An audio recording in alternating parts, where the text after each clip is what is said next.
G'day everyone, I'm here with Alex Dellaportas, the head coach of the 3PP team competing at the upcoming TSF Team Champs. Alex, how are you? Really well, thanks. How are you? I'm doing very well.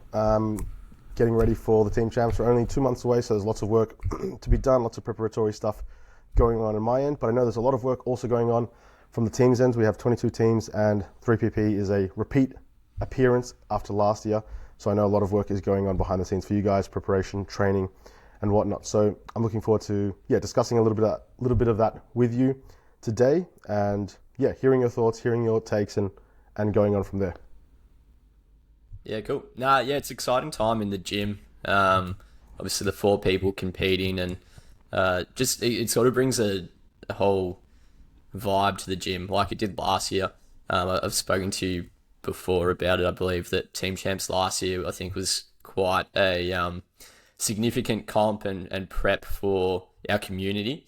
Everyone sort of got around it, and it really brought a new sense of community to our gym. So we're really, really excited for this year's comp. Yeah, excellent. I mean, that's honestly one of the nicest things I hear is when clubs like yourself say that there is a benefit even within your own space, because that's kind of what I want. I want it to be this like broader reaching phenomenon where it's not just isolated to our space. First off the bat, I wanted to ask you who are the lifters that you've got representing? Talk us through who they are, their backgrounds, their weight classes, and who's representing 3PP. Yeah, cool. So we've got Jess Pendlebury, firstly, in the 90 kilo women's class. She competed with us last year as well. Did really well. She's been really good. Someone that definitely embraces the community as well. Loves her training. Training's gone really well for her. She did nationals. She did a few comps last year. We went down a weight class to the 90s. Did ESS. Did well there. Got our qualifying total for nationals. And then had a great day at nationals, PBing across the board. So she's coming in quite excited for Team Champs. We've got Dennis Pereira as well in the 82.5 kilo men's. So I believe that's the most populated men's class. So there's a few we'll get into that big for sure. hitters in there. Really excited for Dennis. Dennis was my first ever client, so it's really it's actually pretty special to be able to take him to Team Champs. I feel like this is something that we've been thinking about for a while. So to give him the opportunity to train hard and do his best there is something I'm really looking forward to seeing. And he's really, really excited too. We've got Eddie as well competing in the 67.5 women's, which is also the most populated class on the women's side. She's very, very excited to basically bring her best ever performance. Had a lackluster nationals, but I think that was probably quite a good thing for her to go through. So she's really found her form again in training, and pretty excited to see how she goes. And then myself as well, I'll be competing in the 67.5 men's. My training's going great, pretty excited for that. That's our team. Pretty proud of the team we're bringing. Really excited for everyone, and just looking forward to it. I'm overly happy, really excited for this comp. Excellent. It's a great team you've got there, and even just as you were talking, a number of things come to mind. So the first question I've got, after hearing all that is, you've put yourself in the team. What do you think? Well, firstly, why have you done that? What's the rationale? Was there anyone else that you were considering at 3PP that you wanted to put in? And what do you foresee as being some of the challenges in that? Because obviously the Team Champs is quite unique, not only in the format, but also in the way that the coaching works. Unlike maybe in a regular comp where if you might be coaching a couple of clients at the same time, you can recruit a small army to kind of help you out. But, part of the system is to restrict that and to really focus it on minimal, minimizing the coaches in the warm-up room, that kind of deal. What do you kind of foresee as being, the challenges and the benefits, I suppose? Yeah, for sure. I guess, why I competed, why I've put myself in. There were probably if I'm not mistaken, you didn't compete last year, did you? Sorry to interrupt you. I actually did compete last year, yeah. Oh, you did? That's right. So, Sorry, you did. That's probably, it's probably part of the reason why I really wanted to do it again. And to be honest, a lot of people I coach are either coaching or competing in other teams as well, which is actually another really exciting thing about this comp for me. I'm excited to see basically people I train with, people I coach, either, doing what they can to bat for other teams on the day. That's something I'm really excited for. But what question was answering? Why am I competing? To be honest, I think competitively, it's probably one of the better decisions I could have made, putting myself in. And then further to answer your question of, obviously that comes at a cost of having to both compete and coach at the same time. Definitely was something I thought about. However, at Nationals last year, basically found myself in the exact same boat. There were 2 platforms running, 3 groups on one, 2 on the other. I was lifting the same time as Chunks and Pendles, and it was absolute chaos, but I absolutely loved it. And I think the the more pressure there is, the better I probably do as well. Although, we just get the 1 assistant coach per session. Hopefully I know the rules well enough. That should be more than enough to sort of balance out the pressure of handling everyone at the same time. When it comes to competing, I probably I'm not that. I was going to say I've been around a while, not as long as you or probably half the people doing it, but I feel pretty comfortable now. I feel like I can. I feel pretty seasoned when it comes to competing, so it doesn't really rattle me if I have to run around between attempts or whatnot. And it just adds to the fun of the day, to be honest. So, that's why, and really, really excited. And I feel like it's a chance to sort of represent the brand as well. And I feel like I'd want to put myself out there to do that. Yeah, cool. Another thing that you kind of said when you're kind of introducing your lifters is you referenced Dennis, and he said that he was your first ever client, and it's quite special to be able to take him there. Do you think that there's a level of, without sounding self-righteous, like honor or like privilege or like, prestige maybe for somebody in a club or a part of a team or part of a coaching group to be like, hey, we want you to represent our brand, we want you to represent our club at this competition? Is that the kind of feeling that you kind of had as the coach, being able to say to someone like Dennis, hey mate, I really want you to represent me and this club at this competition? Is that fair to say? Yeah, for sure. And I think that's how this comp should be viewed. I know not all clubs have been around that long, but I think I talk about this with a few people a lot. I think the 2 biggest comps in the calendar should be probably this and Nationals. And obviously we all know this is just such a unique competition where there is that team element, but it really is special because there really is no other opportunity to have something like this. So I really do think it is probably a great honor to be able to lift in this comp. No, for sure. I mean, that's kind of one of our goals, right? Is to have a comp that is equal to or second to a national level competition. Obviously, there isn't the title of like a national title on there, but I think one thing I often say is, respect is earned, not demanded.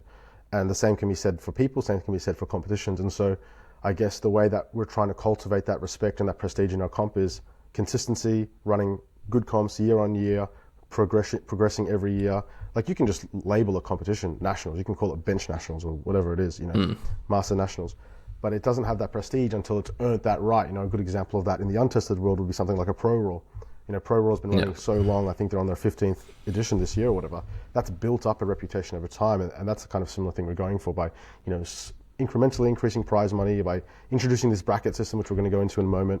And I love to hear that, these clubs are taking it really seriously, putting in their best lifters, thinking about it ahead of time, maybe including it in their annual planning. You're writing someone's program and you're planning ahead for the next 6 to 12 months and you're deciding which comps to do. It's good to hear that clubs are thinking, okay, the Team Champs is in March, we've got to work around that for next year or whatever it might be. So, no, it's good to hear that. Now, the last thing I was going to ask you about... Oh, you go. No, I was just going to say, for sure, I think the fact that you're incrementally trying to bring these changes year to year is exactly what's needed to see it continually grow. And I know, I'm sure you've got crazy ideas in the back of your head that no one even knows about yet. But it'd be really exciting to see where it goes into the future. More to come. If somebody wants to sponsor us and give us like $100,000, then I can really blow this shit up. But for now, it's got to be slow. It's got to be a slow burn. Now, last thing I was going to ask you was about one of your other lifters, Edwina. Now, Edwina used to lift for us. She used to lift for TSF, and she's done a transfer. Yeah. And we don't even get a transfer fee, so we're very annoyed about that. How's it been? I'm sure there's going to be a lot of banter and a lot of friendly banter between her and us over the next few weeks anyway. How's it been having someone new into the mix? Because, Dennis, you've been coaching for a long time. Jess, I'm pretty sure is a long-term client of yours. Now you've got this new person that's come in who's obviously quite talented. How's she been integrated into the team, into the group? Yeah, no, it's been really great having her down. As you would have been more than aware for when she was at TSF, she is a great person to have in the community. Loves training with everyone, loves getting around everyone. Just very excited to see how she goes. Had some difficulties this year for sure. Like I mentioned previously, Nationals just simply didn't go how we wanted it to go. But most importantly, she is enjoying her training more than ever now. Training's going really well. And I'm really excited for Team Champs to be the place where she gets to sort of express that and show that amongst friends from all sorts of communities. So, it's been really good having her down, and excited to see how she goes. Excellent. Now, the nominations first came out just the other day. I'm sure you've had a thorough look through them. I know you're competitive. I know you're very sports savvy. What are your first impressions? You mentioned the 82.5 and 67.5 men's and women's respectively classes are the deepest fields. Were there any surprises in the nominations? Were there teams who put in lifters that you didn't expect? Were there, maybe the class distribution, you're maybe surprised by how many people were in one or the other? Yeah. I'm interested to see what the final teams look like, to be honest. So you anticipate a few changes, you think? Yeah. I do. I'm not sure how many will happen, but I think that some teams might take advantage of that. I'm not sure how respectable that is, but that'll be interesting to see. Well, I guess starting with my class, there's only two of us, me and Chris Pham, so far. I suspect there might be some changes to that come the cutoff. But there was a few of us last year, so I was surprised that was quite shallow. Obviously, the heavier weight classes, there always tends to be a few less. But looking at the 82s, that's in men's, and it's not even because of the depth of them, just the competitors that are coming to both the 82s men's and the 67 females are really, really exciting matchups are brewing within them. Like 67 females, I think the top 4 will be a really interesting battle. There was someone I had to look up, had no idea who it was, and turns out is extremely strong that's in that mix, so that's impressive. And the 82 men's, there's some big hitters in there as well, so it'll be tough to getting points in the 82 men's will be a hard task, well, in both. But I guess when it relates to Eddie and Dennis, Eddie, I think we're looking for top 4 for sure. What happens on the day will happen on the day, but that's where the good game day coaching will come into play which is why they pay me the big bucks. And in the men's is so deep. A lot of people we know and train with in there as well.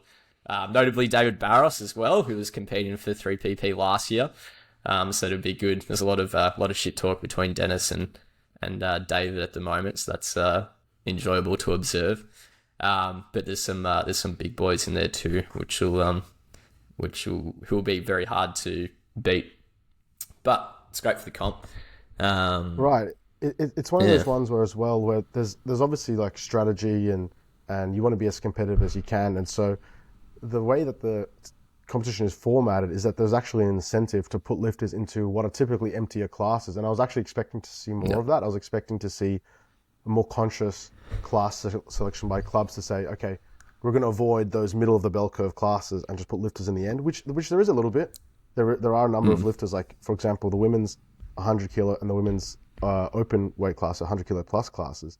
There's 3 in each of those. You rarely see that at local comps to have both of those classes with a full podium. So there is a little bit of that, but also I was honestly surprised to see so many people in those center weight classes. And, to your point about maybe a bit of shuffling, I actually would not be surprised to see, for example, in the 67, some of those lifters moving into the 75s. And I wouldn't be surprised to see some of those 82.5s moving into the 90s, because funnily enough, those weight classes above those, respectively, are actually quite shallow. And so you might be scoring yourself 3 points by moving up a class, and you actually, even if your total's not much improved. Correct. I was considering cutting to 60 for this comp. So I'm honestly. I thought you were considering going to 75. That was the initial nomination. Yeah. No, it'd be interesting to see what the final teams are. Very interesting. Very interesting. Right. Last year, the winner was Lou Lift. I think they scored 23 out of a possible 25. So 3 wins, a second place, and obviously the bonus point for the volunteer. So 3 wins and a second place, and I think second place behind that was Sim Strength, and followed closely behind Elemental. And a lot of the placings were all 1 point behind. So every placing beyond that was, I think, a point. I think it was like 19 points, 18 points, 17 points, 16 points, 15 points, 14 points. It was almost like perfectly aligned like that. And I love that because it shows how even one class dropping 1 or 2 placings can severely impact where you actually end in the final standings. With so many teams in the mix this year, with 22 teams, 88 lifters, do you foresee it being a comp where, in order to win the whole thing, you're going to need to have a full book of wins? Or do you think because there's so many lifters actually, and everybody's taking points off everybody else, you can actually get away with maybe 2 wins and 2 silvers or something like this in order to win the whole thing? Like, how many points do you think is going to be needed to win the event?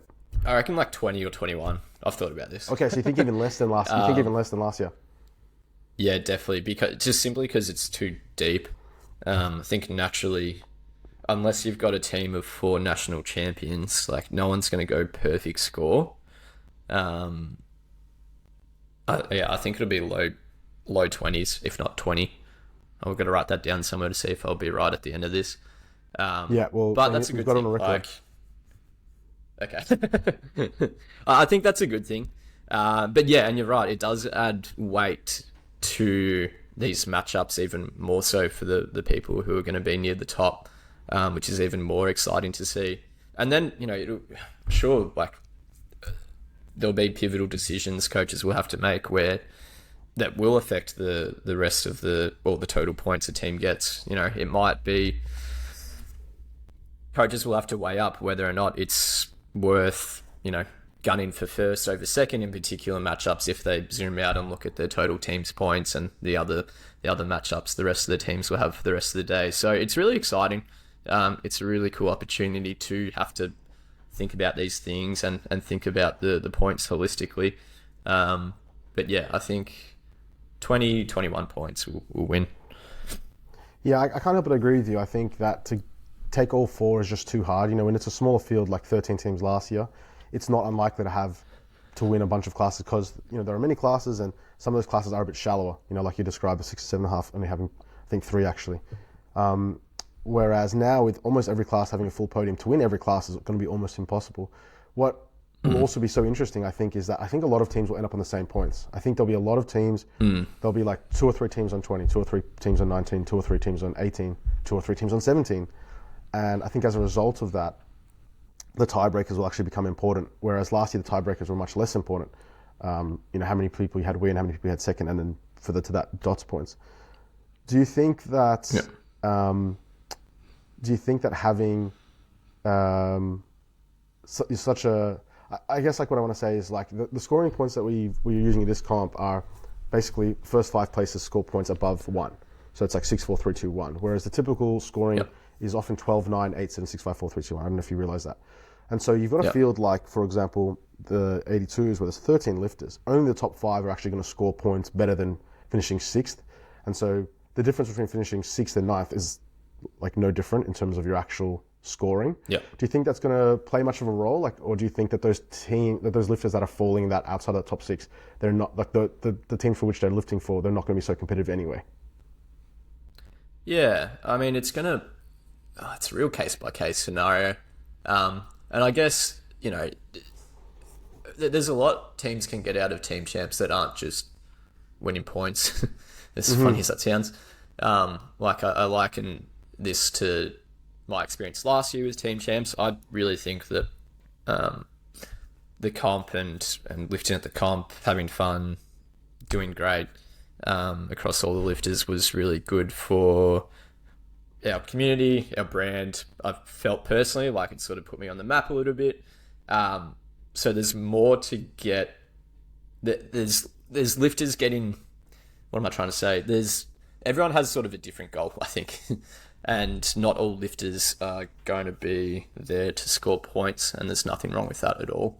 But I think this year that's probably changed a lot for me personally, where well, now that there's the bracket system, which I'm sure you'll bring up, don't plan on getting relegated. So, I've sort of forgotten your question, and I've gone on a bit of a tangent, but no, that's fine. It's clearly you're appreciating the fact that there are, like intangible benefits and like, benefits to competing at this comp that are outside of the actual, like, winning and scoring and winning money and all this kind of stuff. It's the event itself carries enough weight and causes like a ripple effect within the community. Like you kind of said at the start of the conversation, where you said that brought your community closer together and everybody kind of got around each other and you kind of had this effect within the space, which is very good.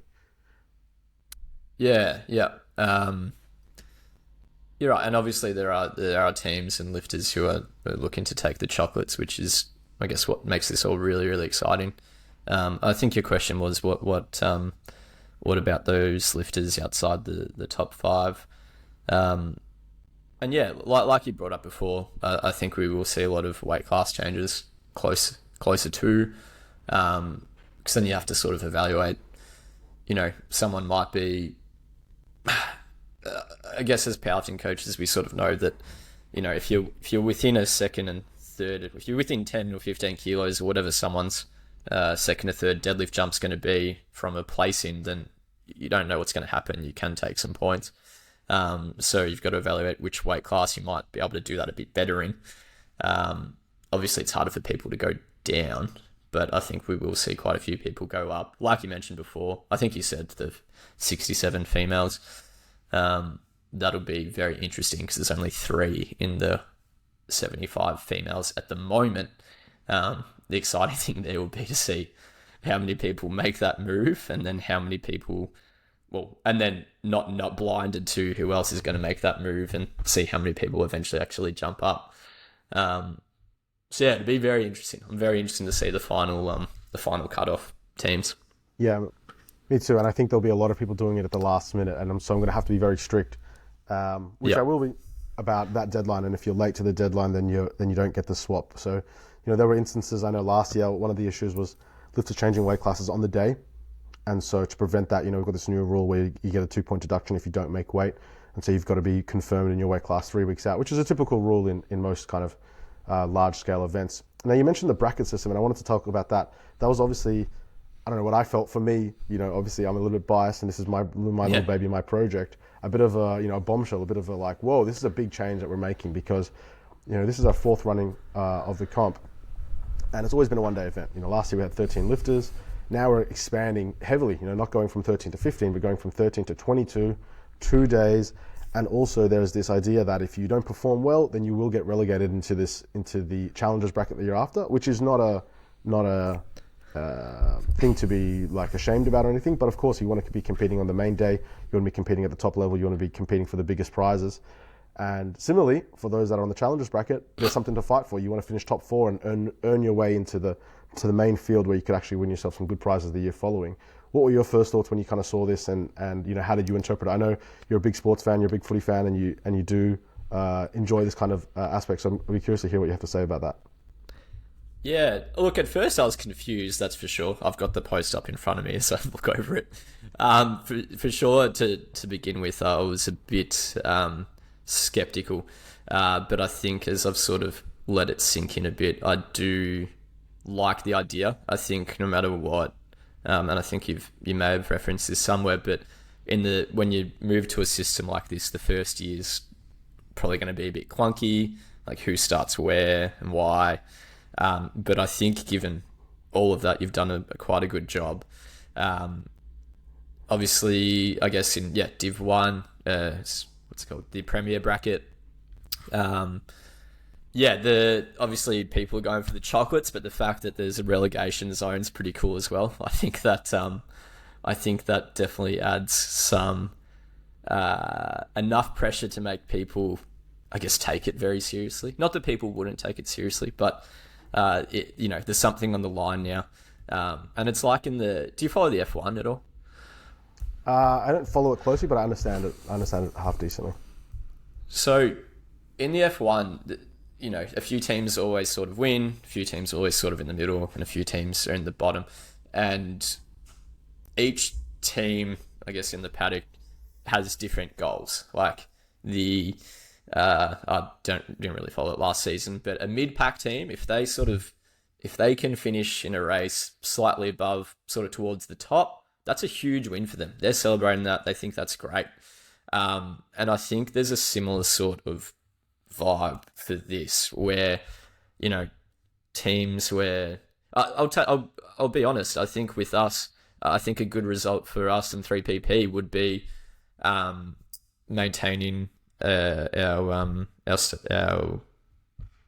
staying in the Premier bracket. I don't think we're going to be able to push for a win or top 2 or top 3, to be honest with you.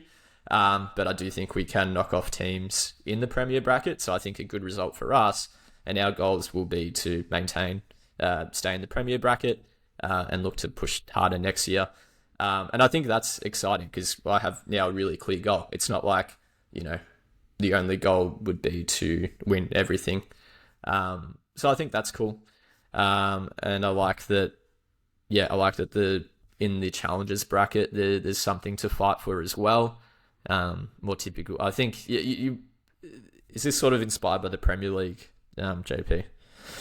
Yeah, and I something think like I just that. gained, like you referenced the F1, and I think part of my inspiration is just other sports in general. It's like, okay, well, powerlifting is not the biggest, greatest sport in the world, and other things are. And so what are they doing well that we're not? And one of the things that really was obvious to me was like this continuing flow-on effect year to year, where there's like a consequence for underperforming. Like, if one of your lifters, for example, is not having the best day, let's say, for example, Edwina, right?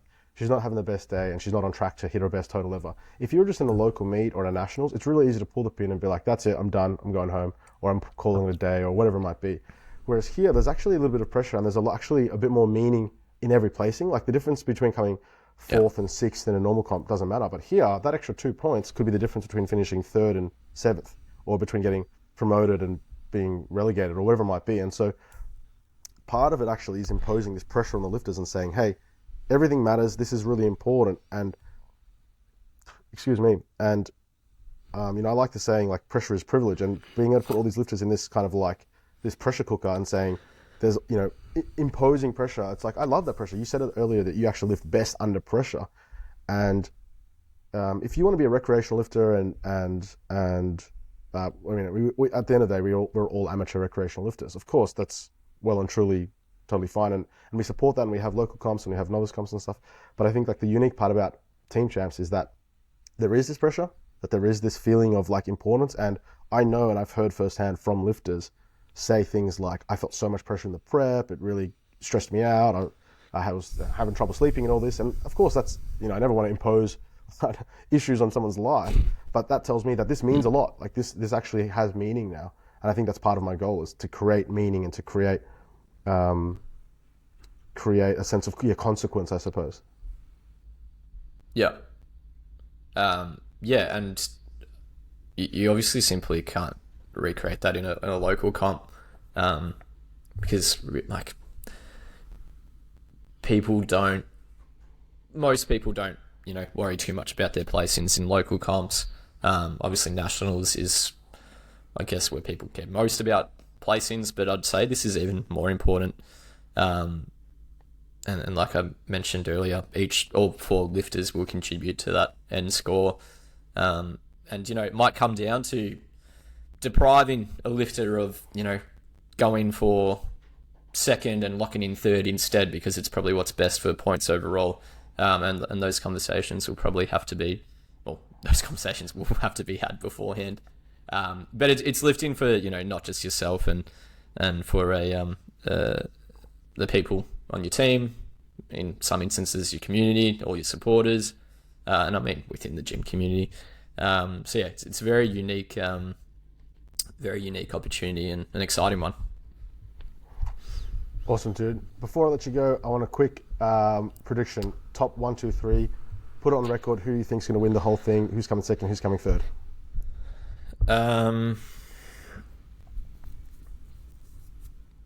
Apex 1.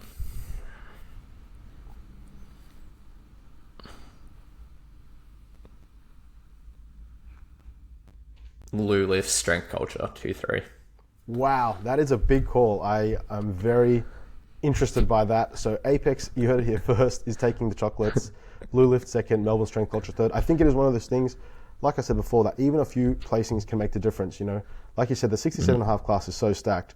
If someone like Abby Stronell, who's in the 67 class for Melbourne Strength Culture, she could win. She could win that class and score 6 points. But if she misses one squat, one deadlift, all of a sudden she finishes 4th or 5th. Instead of scoring 6 points, she scores 2 or 3. Instead of finishing on 21 points, Melbourne Strength Culture finish on 16 points, and instead of finishing in second, they finish in 6th. So I very much feel like it's anyone's game, and we're looking forward to seeing in 2 months' time if your predictions are right. Alex, thanks so much for joining me. I really appreciate your time. I know you're a busy man, and so I appreciate you discussing with me your thoughts, feelings, and excitement towards what's going to be the biggest comp of the year. My pleasure. Thank you for having me.